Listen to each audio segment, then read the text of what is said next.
untuk ikut PPS kebijakan 2 ini Kak, ada syarat nggak yang harus dipenuhi sama kawan pajak? Ada syarat umum. Apakah bisa nih masyarakat yang belum ber-NPWP atau baru terdaftar nih di tahun 2021 mengikuti PPS ini? Terus dia nggak boleh sedang berada proses peradilan atas tindak pidana di bidang perpajakan.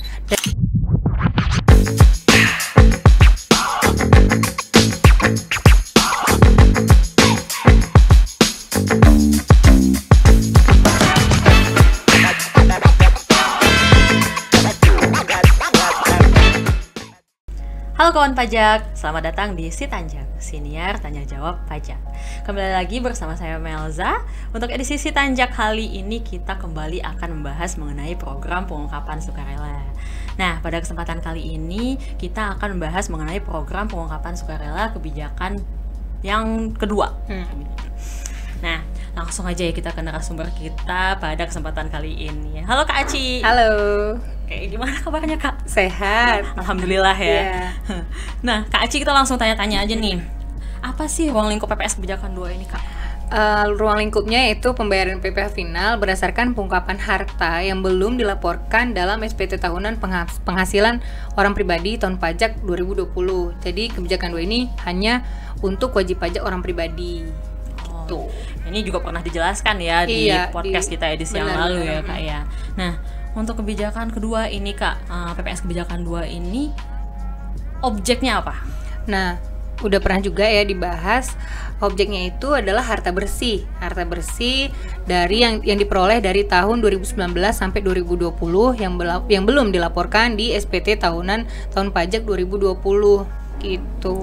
Nah, kalau untuk tarif nih Kak yang harus dibayarkan PPh finalnya yang untuk kebijakan 2 ini ada berapa nih Kak?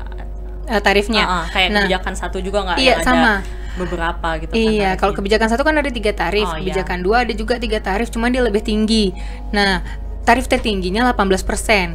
Nah, ketika harta kita di luar negeri, tarifnya itu 11%. Mau lebih rendah, 14%, kita harus mengalihkan harta yang di luar negeri tadi ke Indonesia. Nah, tarif ini berlaku juga untuk harta yang ada di Indonesia yang diungkapkan di PPS gitu. Atau mau yang paling rendah lagi nih, kita mau menikmati, memanfaatkan, masih bisa lebih rendah lagi yaitu 12% untuk harta yang diinvestasikan. Jadi setiap harta yang diinvestasikan baik dari dalam negeri, dari luar negeri, itu tarifnya 12%. Kemana nih diinvestasikan? Ada 3. Yang pertama itu ke sektor pengolahan SDA atau hilirisasi. Yang kedua sektor energi terbarukan, dan yang ketiga itu surat berharga negara atau SBN. Jadi ada ketentuannya ya diinvestasikan kemana ya Kak? Iya, benar. Oke. Nah, berarti tinggal pilih nih kawan pajak mau pakai tarif yang mana gitu kan. Mau yang tertinggi, mau yang terendah gitu. Kalau mau rendah dipindahkan ke Indonesia dan terus diinvestasikan itu jadi lebih rendah lagi gitu ya Kak ya. Nah, kapan nih batas waktu untuk mengalihkan atau menginvestasikan Kak? Nah, sama dengan kebijakan 1, untuk pengalihan harta yang di luar negeri itu dikasih waktu 3 bulan gitu. 3 bulan, jadi paling lambat 30 September 2022. Untuk investasi agak lebih lama dia karena mungkin prosesnya yang dari dari luar negeri mau ke dalam negeri terus diinvestasikan, diberi waktu sampai 30 September tahun 2023 gitu. Jadi masih dikasih waktu ya untuk mengalihkan harta dan juga menginvestasikannya di dalam negeri. Nah, apa nih Kak yang jadi pedoman untuk menentukan nilai harta yang akan diungkapkan? Nah, bedanya di kebijakan 2 ini cuma 2 gitu Za. Kalau misalkan waktu kebijakan 1 kan ada nih nilai ada banyak yang dipublikasikan, yang ditetapkan oleh pemerintah begitu. Ini kalau untuk kebijakan 2 hanya 2. Yang pertama itu nilai nominal untuk harta yang setara kas dan kas gitu, berupa kas atau setara kas. Nah, kalau yang kedua itu harga perolehan untuk harta selain itu gitu. Jadi ketika kita punya motor, punya mobil, punya rumah, berapa harga perolehannya, itulah yang diungkap di SPPH gitu. Jadi ada 2 ya, nilai nominal sama nilai perolehan. Nah, untuk ikut PPS kebijakan 2 ini Kak, ada syarat nggak yang harus dipenuhi sama kawan pajak? Ada syarat umumnya, yang itu wajib pajak tuh harus punya NPWP. Terus nanti setelah kita ikut PPS dia harus bayar PPh final. Terus dia juga harus lapor SPT tahunan PPh tahun pajak 2020. Jadi wajib nih untuk penghasilan di 2020 dan harta yang diperoleh di 2020 harus dilaporkan melalui SPT tahunan. Begitu. Nah, yang keempat, mencabut permohonan kalau kita ada restitusi untuk tahun pajak 2016 sampai 2020 selama belum diterbitkan SKP gitu ya. Jadi syaratnya tadi harus ber-NPWP. Iya. Nah, Kak, mungkin ada nih di antara kawan pajak di sini yang bertanya, apakah bisa nih masyarakat yang belum ber-NPWP atau baru terdaftar nih di tahun 2021 mengikuti PPS ini? Boleh. Jadi misalkan kita baru terdaftar 2021, terus kita juga baru terdaftar nih di tahun 2022 malah dan belum punya NPWP misalkan. Itu juga boleh ikut PPS. Syaratnya kita harus daftar dulu. Kita harus mendaftarkan diri sebagai wajib pajak, kita memperoleh NPWP. Terus satu lagi, kita wajib melaporkan, menyampaikan SPT tahunan PPh orang pribadi tahun pajak 2020. Isinya apa? Isinya harta perolehan yang kita peroleh di tahun 2020 dan penghasilan yang kita peroleh di tahun 2020. Gitu. Berarti masih bisa ya dengan mendaftarkan NPWP terlebih dahulu. Bener. Dan juga lapor ya, Kak. Lapor, kita daftar, terus kita hitung, kita bayar, kita lapor gitu. Ada syarat lain nggak, Kak, yang harus dipenuhi selain yang Kakak bilang tadi? Iya, jadi memang kalau kebijakan 2 ini agak lebih banyak ya. Gitu, iya, lebih banyak syaratnya. Yang pertama itu dia nggak boleh lagi diperiksa, nggak boleh diperiksa, lagi dilakukan pemeriksaan bukti permulaan, nggak boleh disidik, dan untuk tahun pajak 2016 sampai 2020. Terus dia nggak boleh sedang berada proses peradilan atas tindak pidana di bidang perpajakan, dan dia tidak sedang menjalani hukuman pidana begitu. Jadi kalau misalkan nih saya sudah selesai nih pemeriksaan di April kemarin udah selesai, saya ternyata ada lagi sebenarnya harta yang harus mau diungkap gitu kan, boleh nggak saya ikut PPS? Boleh, selama dia pemeriksaan itu sudah selesai dan waktu PPS masih ada gitu sampai 30 Juni 2022. Oke, harus selesai dulu pemeriksaannya, baru nanti bisa ikut PPS gitu. Iya, benar. Ya, Kak, ya. Nah, setelah ikut PPS nih, Kak, ada nggak manfaat yang bisa didapatkan oleh kawan pajak gitu setelah mengikuti PPS ini?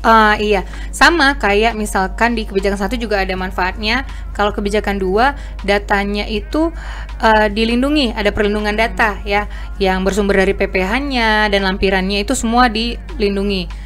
Tidak dapat dijadikan sebagai dasar penyelidikan, penyidikan, atau penuntutan pidana terhadap WP. Dan yang paling penting nih, dia tidak diterbitkan ketetapan untuk kewajiban pajak 2016 sampai 2020 kecuali ditemukan harta. Misalkan ternyata dia ikut nih 2016 sampai 2020, tapi DJP menemukan harta lagi yang kurang diungkap, begitu. Jadi tetap diterbitkan gitu. Jadi intinya wajib pajak harus benar-benar mengungkapkan seluruh hartanya dari tahun 2016 sampai 2020.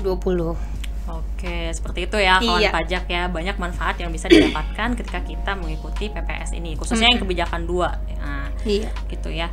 Nah, biasanya kalau ada manfaat ada juga konsekuensi nih, Kak. Iya, benar. Ada nggak konsekuensinya nih, Kak? Ada lah pasti ya. Ada pasti ya. Bagi orang pribadi nih yang ikut PPS kebijakan 2, jadi misalkan dia nih ada nih harta yang belum atau kurang diungkap, harta tersebut diperlakukan sebagai penghasilan bersifat final pada tahun pajak 2022 gitu. Jadi harta yang belum diungkap dianggap penghasilan bersifat final. Nah, jadi hartanya itu dianggap penghasilan gitu, dikalikan nanti 30%. Nah, nanti sanksinya itu tarifnya 30%.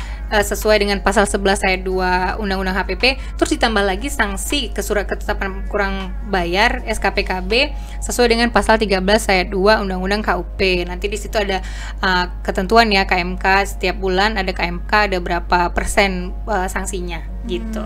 Gitu ya. Berarti rugi sekali ya, kayak kalau kita nggak memanfaatkan kesempatan program pengungkapan sukarela ini. Nah, oh ya, tadi Kakak udah menjelaskan nih terkait dengan tarif untuk harta yang dialihkan ke Indonesia itu 14%. Nah, kalau diinvestasikan 12%. Iya. Kalau gagal dialihkan atau gagal diinvestasikan ke Indonesia itu gimana, Kak? Iya, sama. Jadi ada tambahan PPh final. Ya? Iya, sama. Tapi memang dia agak lebih gede ya. Agak lebih gede sedikit. Kalau untuk dialihkan harta luar negeri yang gagal dialihkan itu, misalkan di wajib pajak dipanggil nih. Dipanggil, dia menanggapi dan membayar, dia dikenakan tarif 5%. Tapi kalau misalkan dia tidak menanggapi, Terus DJP mengeluarkan SKPKB dia 6,5%. Nah kalau untuk harta yang gagal diinvestasikan sama dengan sukarela dia 3%, kalau ditetapkan DJP 4,5%, dan kalau misalkan dia gagal dialihkan, nggak jadi dialihkan, nggak jadi diinvestasikan, dia tarifnya 7% dan 8,5% gitu. Oke, jadi macam-macam juga nih ya, kayak untuk sanksinya gitu. Dia harus dipanggil dulu, misalkan dia menanggapi, membayar, tarifnya lebih kecil. Tapi kalau nggak ditanggapi, lebih besar lagi DJP-nya menetapkan dengan SKPKB namanya gitu. Baik kawan pajak, setelah dijelaskan nih syarat, manfaat ikut PPS, serta konsekuensinya juga kalau DJP menemukan harta yang belum diungkap. Sayang sekali kalau kawan pajak melewatkan kesempatan program pengungkapan sukarela ini karena hanya sampai 30 Juni 2022 ini. Segera dimanfaatkan ya kawan pajak. Nah, sekian dulu pembahasan kita pada edisi kali ini. Sampai ketemu di edisi berikutnya. Bersama Si Tanjak, kita tahu, sadar, paham, dan peduli pajak. Kawan pajak jangan lupa subscribe YouTube Kanwil DJP Riau dan follow Instagram @pajakriau untuk mengetahui informasi perpajakan terkini. Pajak kuat, Indonesia maju.